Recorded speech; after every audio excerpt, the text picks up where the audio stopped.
The story starts with a loud voice calling the protagonist sleepyhead. It asked him how long he was going to sleep. He always has the same dream every day. He always sees in his dream a boy with brown hair rocking a red scarf. The boy asked him if he's ready to leave and start their adventure as he sat comfortably on the windowsill. "Leo?" said the protagonist as he snapped out of his dream. Then he sees a thug rushing as he declares he is Iron-Armed Danny. Then the boy in his dream, Leo, punched Iron-Armed Danny and said that he is too slow. The other thugs are shocked as to who is the guy who punched their boss and how strong he is. Leo then asks if there's anyone else who wants to challenge him, but he is getting annoyed, so he wants to fight the strongest guy right away. Leo then asks a muscular guy that is wearing a white shirt if he is the boss. It seems that our protagonist, Lee Hee-ro from Korea, got isekai'd to the body of an extra bad guy number 3. His appearance is bulky upper body and slender lower body. Bulgy eyes with over-the-top defined double chin and square sharp cheeks. Basically, he looks like Ben Affleck. He died inside as he realized that his character looks like it will only appear once as he gets one hit KO'd by the hero. Flashback. We then see Lee Hee-ro's past. The world where he's in now is a book that he loves to read, titled Adventure King. It is about a boy that travels across the world. He looks frustrated at the ending of Adventure King as he questioned why Lucas died that way. It looks like Lucas is our protagonist's favorite character in the novel.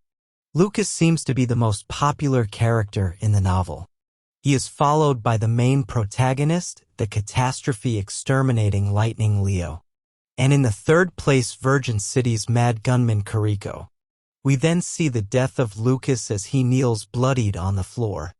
After Lucas' death, the author killed off the characters like he's George R.R. Martin. The author explained that characters are single-use and they should work hard themselves after their appearance. What a psychopath! Lee Hee-ro criticized the author for his reasoning. He said that since the author is the one writing the story, they could have lived longer if he just kept drawing them. The novel has a total of 60 volumes that spans 10 years. Lee Hee-ro decided to drop the novel and sell his collection of the book. He then contemplates if the review he left is a bit harsh, but then decides that the author deserves it for making light of the readers. Lee Hee-ro decides to reread the part where his favorite character appears. He then receives a message from the author of Adventure King. It says, "I didn't lie," he read. The character needs to struggle with all they've got in order to survive. What a dumb way to maintain character relevance. Imagine if this happened in the real world and everyone has a main character syndrome. Anyway, he is surprised as this is his first response he's gotten in 10 years. The author said that the fallen knight is not diligent. He then asked Lee Hee-ro if wanted to try. That is the first and last time the author messaged him. With that message, his adventure unfolds. We then return to the present time. Two of the thugs are looking at the hero Leo as he taunts them that they are the first one to tell him that he cannot pass them without beating them. Lee Hee-ro is really scared right now since it's only chapter 1 and he's about to die at the hands of the hero. One of the bad guys shouted at Leo that Lee Hee-ro is the weakest among them and he should face him instead. Leo shows a menacing aura around him as he walks towards the thug. Leo then gives the thug a right cross as the thug blasts off like Team Rocket. In it, Alice. The protagonist read the sign. This is the supposed starting point of the hero's story in the novel. The protagonist is now convinced that he is living inside the novel. He looks at the screen in front of him showing his traits and mission. It looks like his traits are so trash that his special trait is just slightly strong.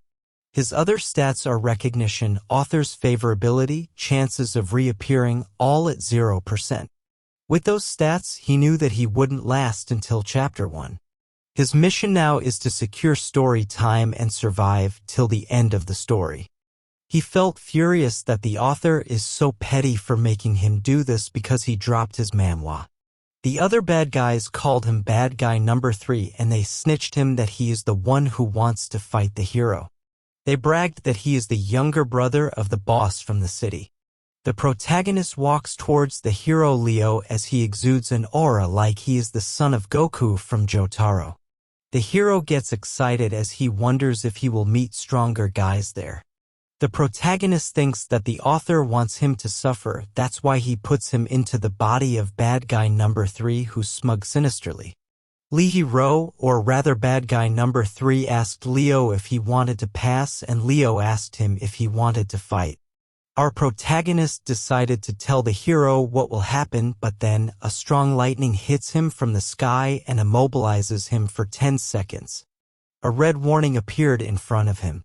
It shows that his actions are not allowed. It detected that he wants to disrupt the flow of the story. Leo then showed intense bloodlust as he thought that Lee Hero wanted to fight him. Lee Hero is terrified because if he does not survive this encounter, he will face deletion. Subscribe for more.